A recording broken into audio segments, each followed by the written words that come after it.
ये महज एक इत्तेफाक था कि मोहनजोदड़ो और हड़प्पा की खोज हो पाई। इसमें कोई शक नहीं कि हिंदुस्तान में आज भी पुराने शहर और प्राचीन आलार जमींदोज हैं।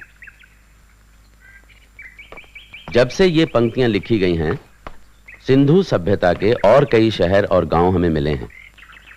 सिंधु घाटी सभ्यता के नष्ट होने के साथ ही साथ शहरी तहजीब भी मानो लुप्त होने लगी, पर तकरीबन सभी जगह कृषि प्रधान खेतीहर बस्तियां विकसित होने लगीं।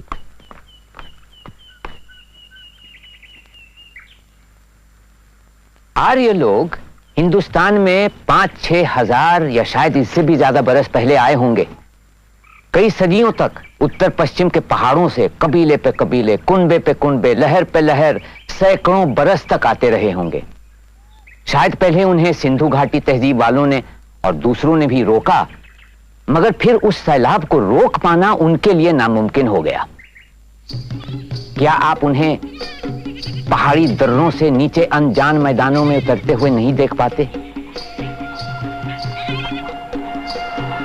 ईसा से 2000 से 1000 साल पूर्व के दौरान उपमहाद्वीप के सभी हिस्सों में विकसित ग्रामीण संस्कृति के कई प्रमाण मिले हैं। ग्रामीण खेतीहर समाज पर पशुपालक योद्धाओं के आक्रमण से वैदिक संस्कृति का पहला विस्तार हुआ।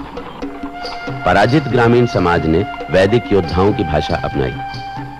इस विषय पर भी अनेक मत हैं कि क्या वैदिक जनसमूह मध्य एशिया से भ्रमण करके सिंधु घाटी सभ्यता के पतन के समय भारत पहुंचे, या वो भी सिंधु तहजीब के लोगों के साथ सिंधु घाटी की ओर आए।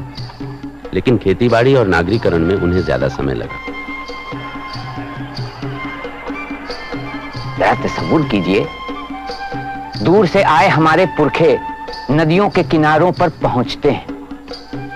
इस नजारे ने उन्हें कितनी उमंग और खुशी से भर दिया होगा। फिर क्या ताजुब जो इन्होंने इन नदियों के सामने सर झुकाया और अपनी मीठी जबान में इनकी प्रशंसा की। पणी सिंधु घाटी सभ्यता के वो संपन्न व्यापारी थे जिन्होंने शहरों के उजड़ने के बाद भी जैसे तैसे व्यापार चलाए रखने की कोशिश की। पणी शब्द बनिया से पूर्व का शब्द है, जो कि स्वयं संस्कृत शब्द वणिक से निकला है, और वणिक शब्द का जन्म हुआ पणी से। संस्कृत में सिक्के को पण और वस्तु को पण्य कहते हैं। क्या इंद्र वाकई कोई मनुष्य था जो आर्यों का प्रमुख रहा होगा, या फिर कोई काल्पनिक चरित्र? ईरानियों में जरतुश्ती सुधारों के बाद इंद्र को दैव या दानव माना जाने लगा। इसी तरह असुर और राक्षस शायद उस समय की अन्य प्रमुख भारतीय जातियों के सरदार या देवता रहे होंगे। मुख्य शत्रु वे रहे होंगे जिनके राजाओं या सरदारों के साथ युद्ध को इंद्र द्वारा दैत्यों के संहार के रूप में दर्शाया गया है। इन दैत्यों में सबसे बड़ा संभर था, जिसके पास बहुत से गढ़ या पुर थे। इंद्र इन पुरों को तोड़ने वाला पुरंदर है, लेकिन ना तो इंद्र और ना ही उसके अनुयायियों का कोई शहर बनाते या बसाते हुए या किसी शहर पर शासन करने का ही वर्णन मिलता है। लेकिन एक हिंद आर्य बस्ती ग्राम कहलाती थी, जिसका अर्थ बाद तक भी गांव ही रहा, जो एक रात भर के पड़ाव के लिए भी इस्तेमाल किया जा सकता था। वैदिक कबीलों का मुख्य कार्य युद्ध था, और तकनीकी ज्ञान ज्यादातर युद्ध के लिए रथ, अस्त्र शस्त्र और औजार के निर्माण तक सीमित था। भूमि को बारी बारी से अलग अलग दलों को सौंपा जाता था और दल आपस में उसे तकसीम करते। खेतीबाड़ी उस समय तक इतनी अविकसित थी कि जोती जा चुकी जमीन को एक ही फसल के बाद हर साल बदलना पड़ता था, और फिर यह जमीन कुछ अरसे के बाद दोबारा इस्तेमाल में लाई जा सकती थी। सरदारों को नियमित रूप से भेंट और उपहार दिए जाते थे बतौर कर। लोगों की सामुदायिक गतिविधियों का केंद्र सभाघर था, जो कबीले की पंचायत के अलावा मर्दों के आराम और आमोद प्रमोद की जगह भी मानी जाती थी। सभा का पसंदीदा कार्य था जुआ। वेद आर्यों के दिल की पुकार थी जब वो भारत की जरखेज जमीन की ओर बढ़े। आर्य सोच का सर चश्मा वही था जिससे ईरान में अवेस्था पैदा हुआ। फिर उन ख्यालों की तरक्की हिंदुस्तान में आकर हुई। वेदों का तबसरा रविंद्रनाथ ठाकुर यूं करते हैं, जीवन के अचरज और भय की तरफ एक जन समाज की भावनाओं का ये शायराना दस्तावेज है।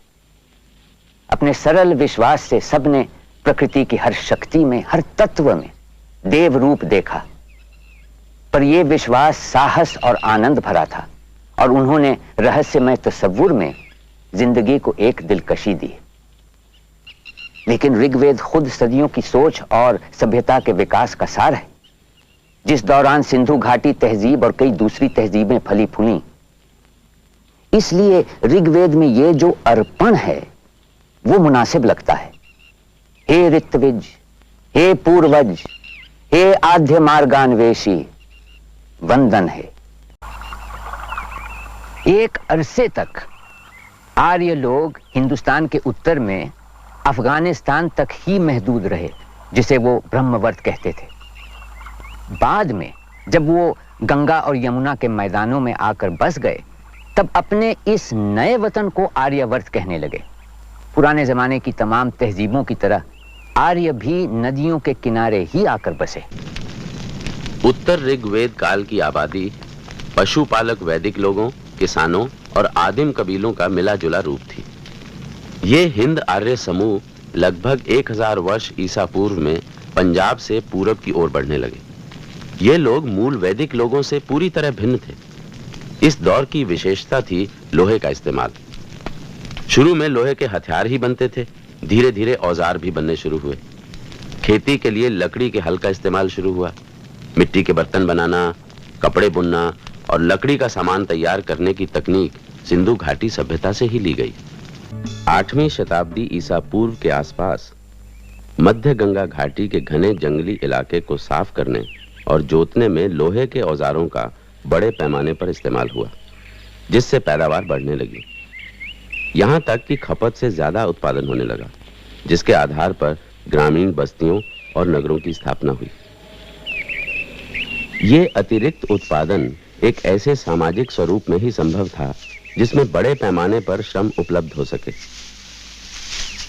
नए समाज में एक गुलाम शूद्र वर्ग वजूद में आया और ब्राह्मण, राजन्य, वैश्य और शूद्र, ये 4 वर्ग या वर्ण समाज में उभरने लगे। इस तरह भारत में वर्ण व्यवस्था की शुरुआत हुई, जो शूद्रों की श्रम शक्ति पर आधारित थी। उसी दौर में यूनान और मिस्र में दास प्रथा का विकास हुआ, मगर शूद्रों को यूनानी गुलामों पर होने वाले अत्याचार का सामना नहीं करना पड़ा। शुरू में शूद्र कबीले का हिस्सा थे और वो कबायली समारोहों में भाग ले सकते थे, लेकिन बाद में जब नगरों का विकास होने लगा, तब शूद्रों के ऊपर कई तरह के अंकुश लगा दिए गए।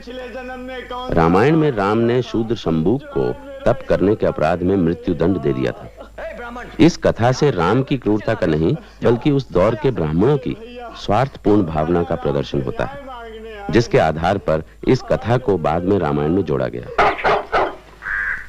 किसान समुदायों में आदिम शिकारी और अन्य बटोर कबीले बड़ी तादाद में शामिल किए गए, लेकिन उन्हें वर्ण व्यवस्था के बाहर सस्ते गुलाम मजदूरों की तरह रखा गया।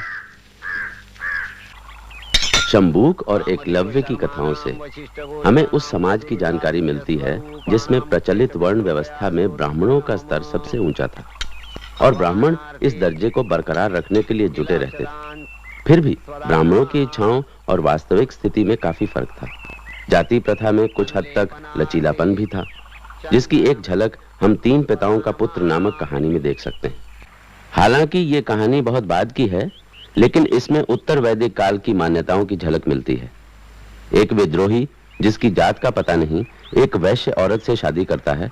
उस औरत को एक ब्राह्मण से बेटा होता है, जिसे एक क्षत्रिय राजा गोद लेता है। इससे जाति के उतार चढ़ाव का पता चलता है। चंद्रप्रभा के पिता के रूप में विद्रोही के अधिकार को ही मान्यता दी जाती है, न कि ब्राह्मण या क्षत्रिय के अधिकार को। व्यक्ति के अधिकार के संदर्भ में जाति को कोई महत्व नहीं दिया जाता। वर्ण विभाजन से मेहनत कश शूद्रों की हालत सदियों तक दयनीय बनी रही। आज भी गुजरात के बंधुआ मजदूरों के इस गीत में वही भावना छिपी है जो प्रारंभिक काल के दास और शूद्रों की रही होगी। भारत की जाति व्यवस्था में जरूर कई खूबियां रही होंगी, वरना ये इतने लंबे समय तक बरकरार नहीं रहती। मगर इस जाति व्यवस्था में सबसे बड़ी खराबी थी कि इसने लोगों के एक बड़े समूह को निचले दर्जों पर रखा। उन्हें शिक्षा, तहजीब और आर्थिक तौर पर बढ़ने का कोई मौका नहीं दिया। अजीब लगता है कि भारतीय इतिहास में महान व्यक्तियों ने पुरोहितवाद और जाति व्यवस्था के खिलाफ लगातार आवाज उठाई, उसको मिटाने के लिए आंदोलन भी हुए, मगर फिर भी भाग्य की न बदलने वाली धारा की तरह जातिवाद का प्रभाव बढ़ता गया और भारतीय जीवन के पोर पोर में समा गया। आज के हालात इतनी तेजी से बदल रहे हैं कि जाति व्यवस्था का टिकना अब नामुमकिन सा लगता है। इतनी प्राचीन और महान व्यवस्था के टूटने से सामाजिक जीवन बिखर सकता है, बदहाली बढ़ने की संभावना है, शायद आपस के संबंधों में वैशीपन आ जाए। अगर समय और जन चेतना के अनुकूल कोई नई सामाजिक व्यवस्था इसकी जगह न ले ले। खेती के विकास के साथ जब श्रम का विभाजन हुआ तो लोगों ने प्रबंध व्यवस्था के लिए एक सरदार चुनने की जरूरत महसूस की। कबीले के लोगों के साथ सरदार भी खेत में काम करता और पैदावार का बंटवारा करना उसी की जिम्मेदारी होती। पर जल्द ही सरदार का ओहदा पुश्तैनी हो गया और फिर उसमें और किसी राजा में फर्क बहुत कम रह गया। उस वक्त हिंदुस्तान में बहुत से छोटे राज्य फैले हुए थे। हर शहर और उससे जुड़े कुछ गांव और खेत की अपनी अलग हुकूमत हुआ करती थी। इस तरह के राज्य नगर गणतंत्र थे, जिनमें कोई एक राजा नहीं बल्कि शासन के लिए चुने हुए नुमाइंदों की एक सभा होती थी। मगध की राजधानी पाटलिपुत्र के पास लिच्छवियों का नगर था वैशाली। वहां के गणसंघ का शासक नायक कहलाता था और नायक का चुनाव कुलीन जनों की सभा किया करती थी। उस समय के प्रमुख राजतंत्र थे मगध, विदेह, कौशल, काशी और पांचाल। ईसा पूर्व 7वीं शताब्दी तक अलग अलग कबीलों ने 16 बड़े राज्यों या जनपदों की स्थापना की। ये जनपद दो तरह के थे, राजतंत्र जो गंगा के मैदानों में फैले थे और गणसंघ जो हिमालय की तराई और उत्तर पश्चिमी हिस्सों में।